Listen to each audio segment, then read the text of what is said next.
Yes, us. Welcome to the Kefi Life Podcast. My name is Kiki Vale, and I'll be your guide to creating a life of Ola Gala, all is well. Together, we'll get back to the basics, and we'll explore fresh new ways to flourish in mind, body, and soul the Greek way. You can look forward to interviews, stories, essential self-care strategies, recipes, and actionable takeaway Ola Gala moments. This is going to be so much fun. Let's get going. Πάμε! Our Lexi for today is Méntoras or mentor. When you work with a mentor, he or she can guide you in a way as to save time and learn smart. This guiding force reminds me of Benjamin Franklin, who once said something helpful about experience. He said, experience, you can either buy it or borrow it. Wouldn't you rather do the latter?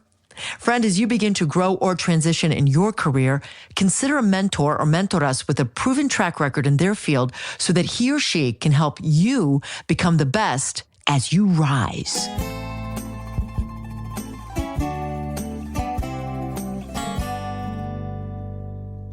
I'm supercharged right now. I'm going to share some very exciting news with you. Are you ready? Drum roll, please. Kefi Life is offering you and yours the opportunity to get health in a bottle for $5. Yup, you heard me right. Our team has just launched the super blowout sale of our mini bottles of olive oil. That's right. Kefi Life extra virgin olive oil is making space for new design, and you're going to benefit from it. Mini bottles of extra virgin olive oil, high in polyphenols, antioxidants, and an elixir to reduce dementia and cancer, only $5 a bottle. These bottles are 250 milliliters inside. I call them minis. They're $5 each until supplies last. 2 ways to get them. Cafe La Fortuna Coffee Shop at 46 North Village Place in Hinsdale, Illinois, or visit KefiLife.com. $5 super blowout sale for Kefi Life extra virgin olive oil bottles in the mini size or until supplies last. No minimum, no maximum. It's olive oil for all of you. Sending you kisses. Vilaya. Yes, us, and happy you joined me for this episode 197. Today, we discuss the value of leadership through mentoring the future generation and, of course, being a mentor for the Pan-Hellenic Scholarship Foundation. Now, folks, are you familiar with the words Pan-Hellenic? Pan, or topan, means all-encompassing. And of course, you can guess Hellenic has to do with Greek. So today it's Greek to me and to you during this episode of Kefi Life. We're joined by Robert Buhler, who happens to be the chairman of the board for the Pan-Hellenic Scholarship Foundation. Kalos ήρθατε. Welcome, Robert. So nice to be here. Thank you. It is a pleasure. Thank you so much. I'm so proud of you. You have allowed me to be a part of the Pan-Hellenic through mentorship and through announcing and through being an MC in the past. This year I'll be a mentor. You have a very big role. You're the chairman of the board. So what I'd like to find out, first of all, Robert, is what exactly is the Pan-Hellenic Scholarship Foundation, the mission and the purpose? I will do that in 1 minute, Kiki, but I have to interrupt you to say that 10 years ago,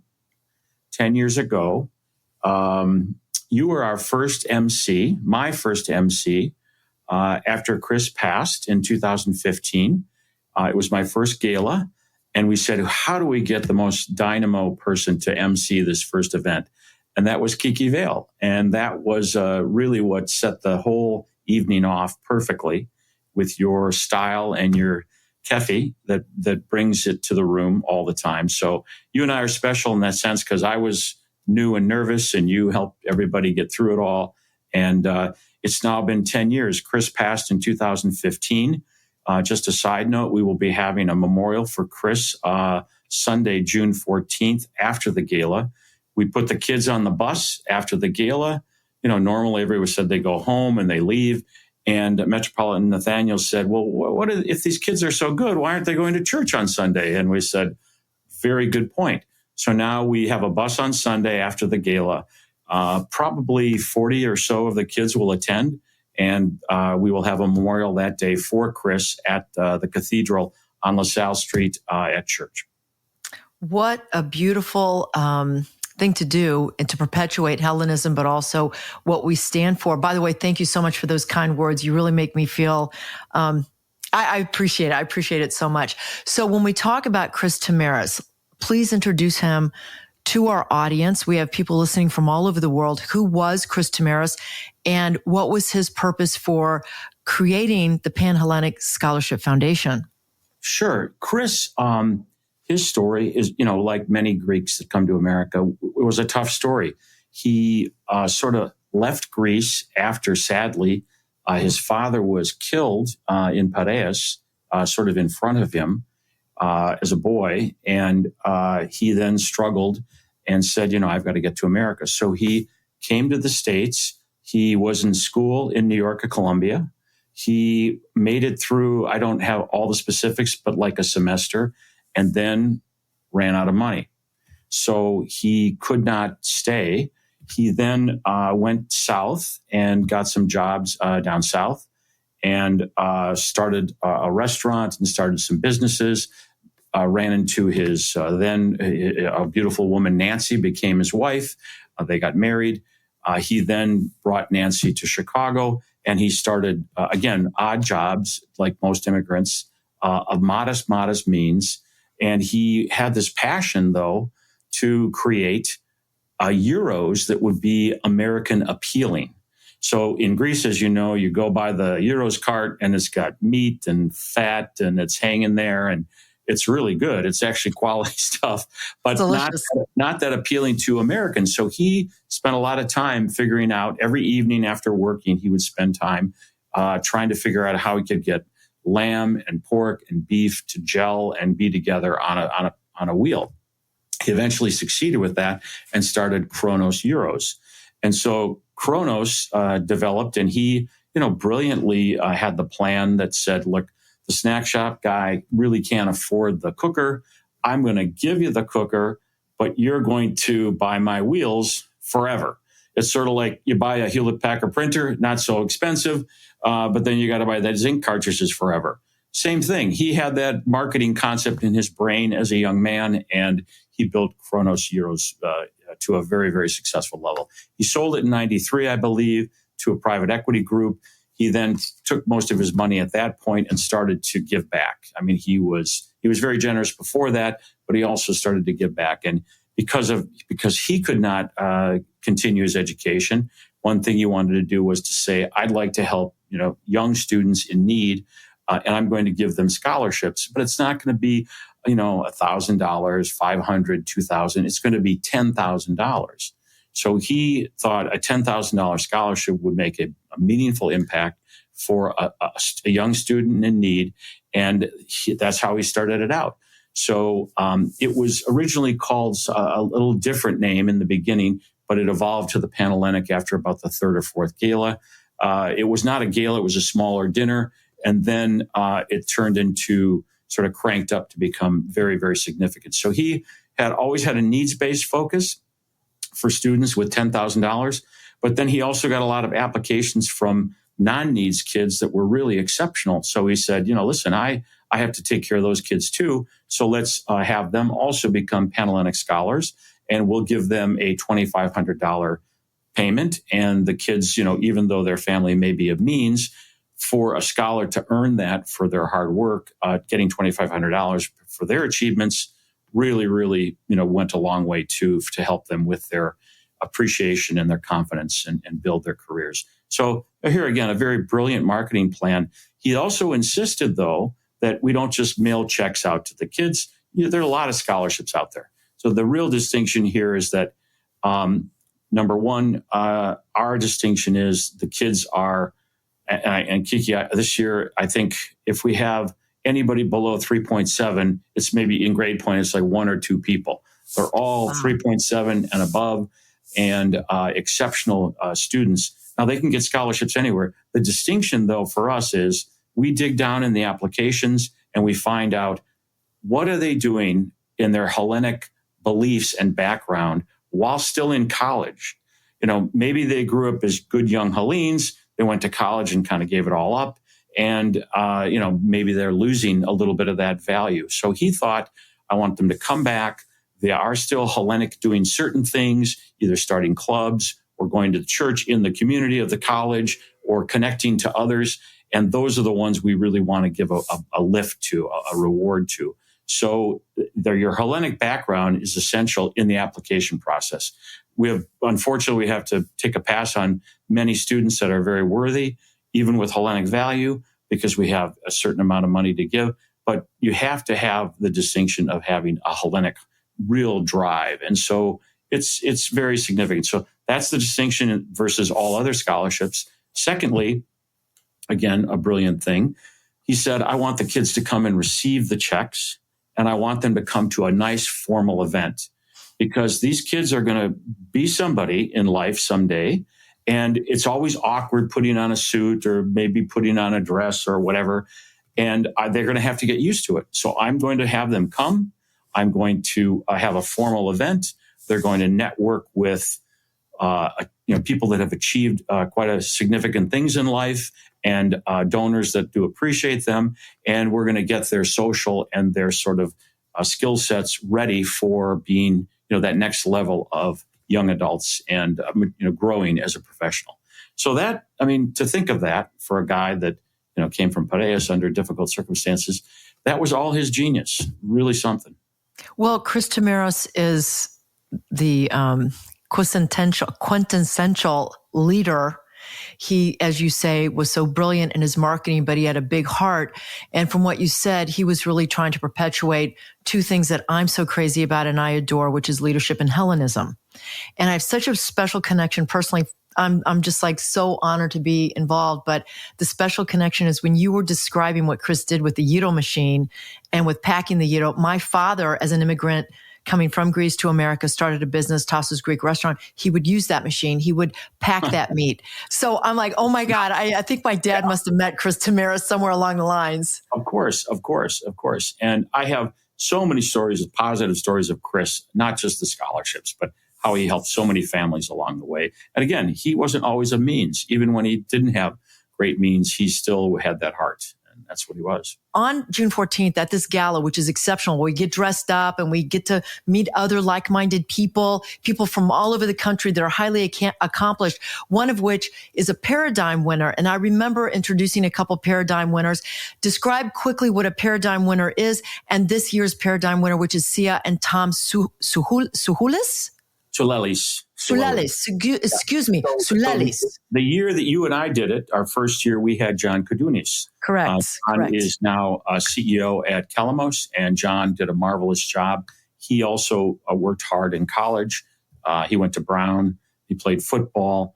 He lost his father at an early age. So he's accomplished so much, and he shared, his drive and how he got there with the kids at the gala. Since then, we've had a number of significant people. Last year, we had Tim Tassopoulos, ex-CEO of Chick-fil-A. He provided after-hour dinner Chick-fil-A sandwiches, so we really loved that. That was a great pick-me-up. And this year, we have Tom and Sia Sulelis, our first couple. Now, Tom and Sia are both very accomplished in their own worlds. Tom is vice chair at Madison Dearborn, which is like the top 10 private equity firm in the nation. And he's accomplished a lot. And Sia is a psychologist, and she's a philanthropist and very active in her world. But the two of them, the reason we're honoring them is that their papu lived near Kalavitra. And Kalavitra is a kind of a hot button known for the massacre that occurred in 1943 during World War II. And so they put together a movie, very expensive, very well done, not kind of dramatic and documentary, but a very capturing movie called Echoes of the Past. And Echoes of the Past, if you're Greek, you really must see it, because we Greeks don't talk too much about the hardships. We kind of go on and we move forward. But this was a very difficult scenario. I just came back from Greece for a wedding. We stopped in Kalavitra and experienced the whole scenario. Sadly, this is where the guerrillas in Kalavitra fought back against the Germans and captured 93 Germans. And the Germans obviously didn't like that, so they came back into that village with a force. And sadly, they separated the men from the women and took all the men up to a hill and ended up slaughtering about 600 men and young boys. As Greeks, we love our beaches, we love our food, we love our culture, we love the antiquities. But this is something that just does not come forward. And the sad news is, when you study it a little bit, there are scenarios just like this throughout Greece, in nearly all of the villages to some degree, particularly on Crete. Crete was sort of a resistant group, and so that was an island that the Germans did want to go in and make a point. So there was apparently a lot of atrocities on Greece and different other villages. My father-in-law, rarely would he talk about it. He tells the story when he was 12. Same sort of micro thing in his village, Lithariki, and they were pushing back, and so finally they said, "Okay, enough of Lithariki. We're going to level it." So they went in there and they had my father-in-law, Costa Capsalis, take the chopped off head of like the mayor and run and walk through the village and show everybody, "Look, this is what's going to happen to you if you resist." So we don't even hear these things from our ancestors. It's only 2 generations removed, Kiki, and we have to have these in our mind. And the kids today need to know it, and they have to be very aware of it, and not lose it. I mean, there's so much there to be said. We have to know, we have to know where we come from to know where we're going. And I think that the Greeks, as you described so beautifully, the Greeks in general are very brave people. And Winston Churchill said, "We will fight like the Greeks." That's not the exact quote, but I'm paraphrasing it. And it makes me honored to be Greek and also to be a mentor, which is He said, Greeks don't fight like heroes. Heroes fight like Greeks. Correct. Yeah. Correct. I'm glad. I was like, I didn't want to butcher it, so I'm thankful that you said that correctly. And that's pretty impressive for him to say that. That really is. So one thing I did want to cover also is that we talked about Chris and how he did it and what he did then and how you get the check and the scholarships. But since then, I would say the difference is that when Chris passed, he asked me to be chairman. He asked Tom Sotos to be secretary, and he asked John Manos to be treasurer. So we are 3 trustees running the organization with a board of 15 total board members. We also have 55 advisory board couples, as you know, and the advisory board couples we really listen to. We get their advice on what we should do better, how we should modify things. They themselves are ambassadors for Pan-Hellenic because they're generally highly regarded people in the community, and they then talk up, "My gosh, you should go to this. You should have your children apply. You should be involved." And so our advisory board is really kind of our secret weapon to spread the word and do very well. Thank you, Robert Buhler, for an inside look at the legacy of a brilliant and philanthropic businessman, Chris Tamaris. He created a lasting and meaningful organization with the Pan-Hellenic Scholarship Foundation, and I am so honored to be a part of that. For tickets, friends, and more details, go to www.panhellenicsf.org.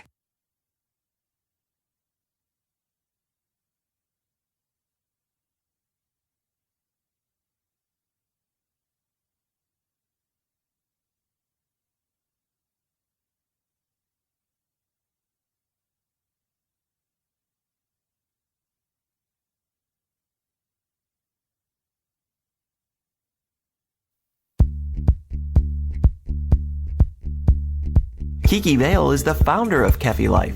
She is passionate about whole person wellness and living a fulfilled life. Her Kefi Life podcast is created to simply and naturally help you harmonize the mind, body, and soul the Greek way. Visit KefiLife.com and check out Kiki Vale on LinkedIn and on Twitter. Join us again next time for more positive energy and inspiration on Kefi Life.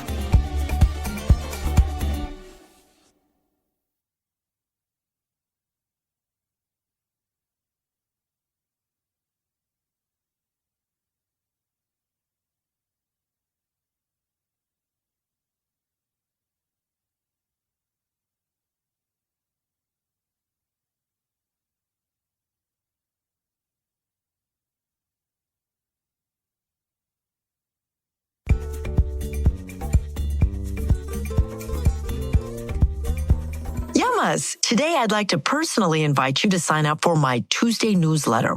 Why? Because here I will directly communicate with you, sharing additional wellness content and promotions that our team has created for you in mind. I promise not to overload you, only further inspire you.